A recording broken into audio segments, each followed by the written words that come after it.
साधक के जीवन में भजन भक्ति करते हुए उपासना में लगा हुआ कोई भी साधक है, उसके हृदय में अज्ञान का निवारण होता है, अज्ञान खत्म होता है। क्योंकि गुरु प्रदत्त विवेक जब भगवत कृपा होकर के किसी संत सदगुरु का चरणों का आश्रय मिल जाता है और कोई जीव उसको स्वीकार कर लेता है हृदय से, तो वास्तविक ही संसार के मूल तत्व में गुरु तत्व ही है।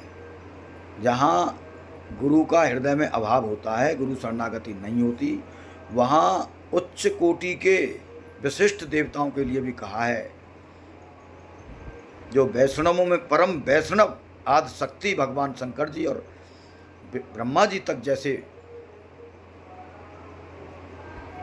प्रभु रूप भी गुरु के बिना नहीं तर सकते। कहा है, गुरुविन भवनिध तरे न कोई, जो विरंच शंकर सम होई। समझ लीजिए, हमारी तो औकात ही क्या है। हम तो अनेक प्रकार के आसक्तियों में, विषयासक्तियों में फंसे हुए हैं। तो इस दीवार को, अविद्या रूपी दीवार को, अज्ञान को मिटाने वाला गुरु का ही प्रकाश है। गुरु का जब हृदय में प्रकाश के चलते जागरण होता है, तब हृदय में आध्यात्म प्रदीप्त होता है, जिससे अपने आप को जाना जाता है और भगवान के चरणों की भक्ति जब ही शुरू होती है। इसीलिए कहा है कि बिन सत्संग विवेक न होई, राम कृपा बिन सुलभ न सोई, भक्ति स्वतंत्र सकल सुख खानी, बिन सत्संग न पावे प्राणी। इसलिए सत्संग के लिए 24 घंटे वाणी के लिए लालायत रहो, तभी कथा में आनंद आएगा, तभी भगवत कृपा होगी, जो हमें कथा सुनने की अधिकारता मिलेगी।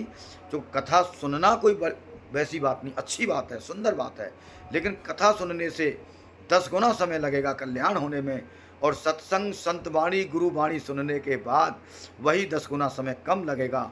उसमें पहले ही भगवत प्राप्ति और हृदय में ज्ञान आकर के अनेक प्रकार के विषय युक्त कर्म, विषय काराकार भाव खत्म होकर के हृदय में जल्दी से जल्दी भगवदाकाराकार भाव प्रकट होगा।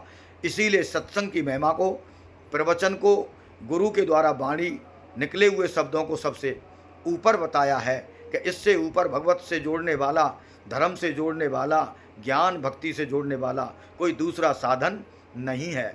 इसीलिए हमेशा जब भी संत महापुरुषों की वाणी कहीं मिले, उसको श्रवण करना चाहिए।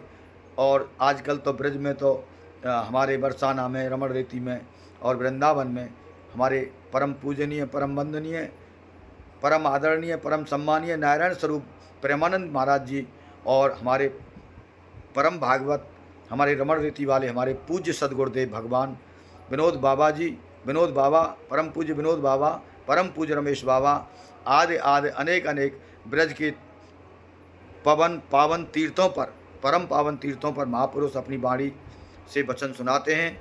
उन्हीं से हमारा हृदय शतोगुण में ओतप्रोत होता है, उसी से हमारे जीवन में आनंद की वर्षा होती है, सुख की वर्षा होती है, एवं हम अपने आप को समझ करके भगवान के चरणों का सच्चा आश्रय, गुरु चरणों की पुष्ट शरणागति हमारे अंदर होती है। ऐसा भाव प्रत्येक साधक को, प्रत्येक भक्तजन को, प्रत्येक सामान्य जन को रखना चाहिए कि सत्संग के बिना कभी भी हमारा समस्या का समाधान होने वाला नहीं है। सत्संग के बिना कभी भी बुद्धि निश्चयात्मक नहीं हो सकती, हमेशा संशय से भरी